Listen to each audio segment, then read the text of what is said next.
어떤 자산의 가격을 평가할 때는 역사적으로 이게 평균값이냐 아니면 고평가됐냐를 보잖아요. 예. 그런데 이 캐시우드 CEO가 보기에는 시중 통화량 우리가 이제 M2라고 많이 하죠. 이 M2 대비 금시가총액이 대공황을 제외하고는 역대 최고 수준이었다라고 밝혔습니다. 실제로 봤더니 25년 현재 M2 대비해서 금시가총액 비율이 125%거든요. 예. 근데 대공황 때가 171%예요. 그 이후로 두 번째로 높았던 때가 1980년 125%입니다. 예. 이때랑 비슷한 수준이기 때문에 결국 더 올라갈 수 있는 상승 여력보다는 오히려 하락이 나올 가능성이 크다라는 겁니다. 예. 왜냐하면 금값이 왜 오르냐라고 보자면 인플레이션에 대한 우려 때문이거든요. 그런데 인플레이션에 대한 우려가 사라지면 금값은 떨어지게 돼 있습니다. 그런데 캐시우드가 보기에는 지금 현재 AI 등 약간 기술 혁명을 예. 통해서 인플레가 이제는 없어질 거다라고 보는 사람이 바로 캐시우드거든요. 금리 인하보다는 이제 성장력이 좀 맞습니다. 올라가면서. 자, 금융자산, 이 부동산이 아닙니다. 주식 등의 금융자산만 10억 원 이상 갖고 있는 이 부자들의 숫자가 47만 명으로 추산되고 있다는 보도. 이제 인구의 1%에 육박을 하고 있는 상태입니다. 이런 보도가 있었어요, 보람 기자. 네, 일단 보도를 보면 항상 드는 생각은 부럽습니다.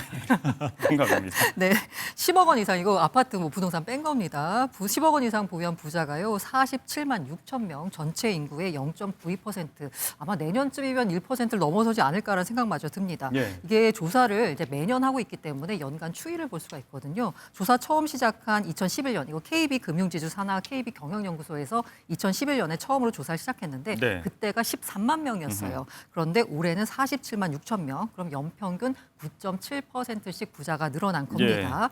그런데 전년 대비 24년 대비해서 올해 얼마나 부자가 늘었나 하는 전년 대비 증가율을 보자면 3.2%입니다. 어허. 그런데 제가 눈에 띄는 건 뭐였냐면요. 예. 부자들 사이에서도 양극화가 진행되고 있다라는 어허. 좀 부분이었습니다. 들여다 보니까 좀 다른가요? 네, 10억에서 100억 미만인 자산가는 올해 43만 2천 명, 2.4% 증가에 그쳤습니다. 그런데 100억에서 300억, 예. 요 고자산가는 전년보다 10.3% 늘었어요. 고자산가라고 부르는데 더 늘었고. 네, 그런데 초고자산가, 이분들은 이제 300억 이상이거든요. 어허. 이분들은 지난해보다 20%나 늘어났습니다. 그렇군요. 부자가 더 부자가 되는, 부자들 사이에서도 양극화가 나타난다라는 현상을 보여주는 예. 조사였습니다. 금융 자산가들 사이에서도 뚜렷하게 볼 수 있는 양극화의 움직임, 저희가 숫자로도 좀 확인을 할 수가 있었습니다. 자, 그래서 오늘 해볼 이야기는 앞서 말씀드린 대로 이 부자들의 투자 움직임이 좀 변하고 있다는 이야기인데, 사실 이전까지는 투자라고 하면 대명사는 단연 부동산이었는데 이런 기류가 일단 올해만 봤을 때는 조금씩 변하고 있다, 그런 이야기예요, 지금. 네, 일단 뭐 주식 다 좋아합니다. 이제 예전에는 그 부동산이 최고야 이런 네. 이야기 많이 했고 믿을 건 부동산뿐이야 이런 이야기 했는데 부자들은 내년도 유망 투자처로 55%가 주식을 꼽았습니다. 예. 1년 전 같은 조사에서 주식을 유망 투자처로 꼽은 비중이 35.5%였는데 네. 와, 이게 20%포인트 가까이 늘어난 겁니다. 그러네요. 그래서 향후 3년에서 5년에 걸쳐서 중장기 고수익이 예상되는 투자처로 49.8%도 주식이다. 이렇게 이야기할 정도로 주식이 굉장히 많이 늘어났고요. 가상자산 재밌습니다. 가상자산 하면 비트코인 하면 옛날에는 한 지난해만 해도 2% 정도가 뭐 이 정도 2%도 아니에요. 1%대 이런 분들이 이제 좀 해볼까 이런 정도였는데 지금은 12% 정도로 이제 늘어나겠다. 네. 앞으로 좀 늘려보겠다 이런 이야기로 이제 설문을 했던 것들이 재밌고요. 상가나 빌딩 투자는 상대적으로 굉장히 축소됐습니다. 아무래도 요새 좀 공실이 많고 임차인을 구하기 힘들거나 맨날 뭐 이렇게 뭐 고쳐주세요. 이런 분들이 많아지니까 조금 부담스럽다. 이런 이야기도 하고 있고요. 그런 점에서 봤을 때도 뭐 앞으로 또 주식 말고 주식은 이번 정부에서 올려주겠다.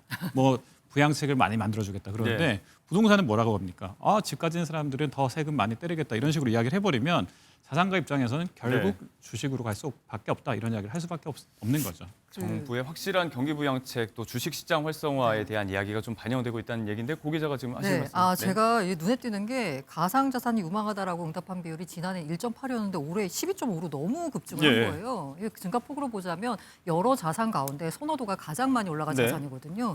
그래서 왜 이렇게 많이 올라갔지라고 봤더니 좀 조심하셔야 될 게요. 조사 기간이 7월 말에서 8월 말입니다. 이때가 코인 시장이 좋았을 시점이에요. 워낙에 또 변동성이 큰 시장이기 때문에. 그래서 이 당시로 보자면 비트코인 가격이 12만 800만 달러를 돌파하는 등 네. 상승 기대감이 컸던 시점에 조사가 나왔다는 점, 네. 이 점은 조금 감안하셨으면 합니다. 자, 정리를 해보자면 올해 정말 뜨거웠던 주식시장에 대한 전망도 내년에 좀 비슷하고 전통적으로는 이제 조금 부정적인 회의적인 시각을 갖고 있었던 가상자산에 대한 부자들의 시각도 조금 변한 것일 수 있겠지만 그 어떤 변동성을 좀 봐야 된다라는 말씀입니다.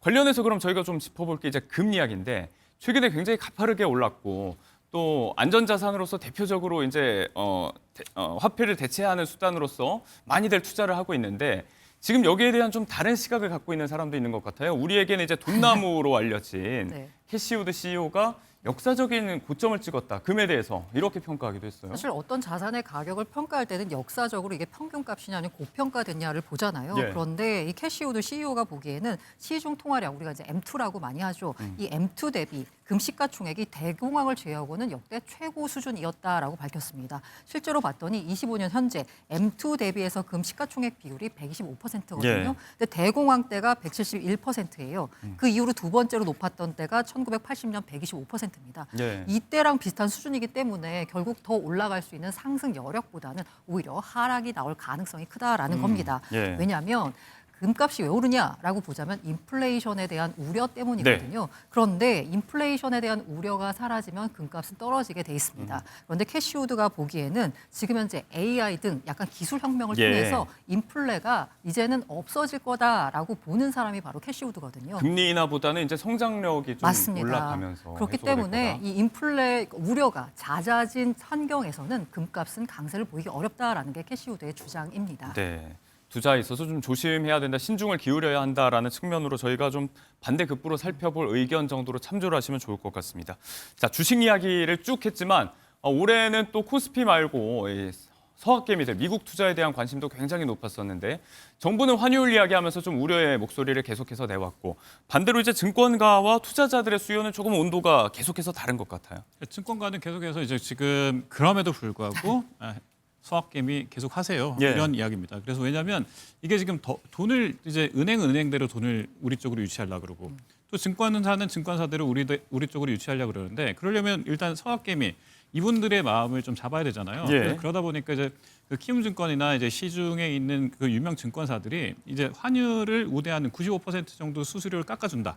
거나 아니면 이제 주식 거래 그 수수료를 저희는 확 낮춰드릴게요. 예. 이런 식으로 해서 지금 계속해서 정부는 서학개미를 좀 이렇게 덜 진정시키려고 하지만 네. 증권사는 이때가 기회다. 그래서 지금 더 많은 혜택을 부여하고 있습니다. 그러니까 은행에서 또 이 증권사한테 돈을 뺏기면 안 돼. 그렇죠. 그러니까 여기에 대해서 우리는 정기 예금 3% 올라갑니다. 저희한테 돈을 좀 예. 넉넉하게 예치해 주세요. 저희 요새 그 금융 한도가 이제 1억으로 올라갔으니까 1억까지는 원금 보장해드립니다. 이런 네. 식으로 해서 지금 마케팅이 아주 치열합니다. 네.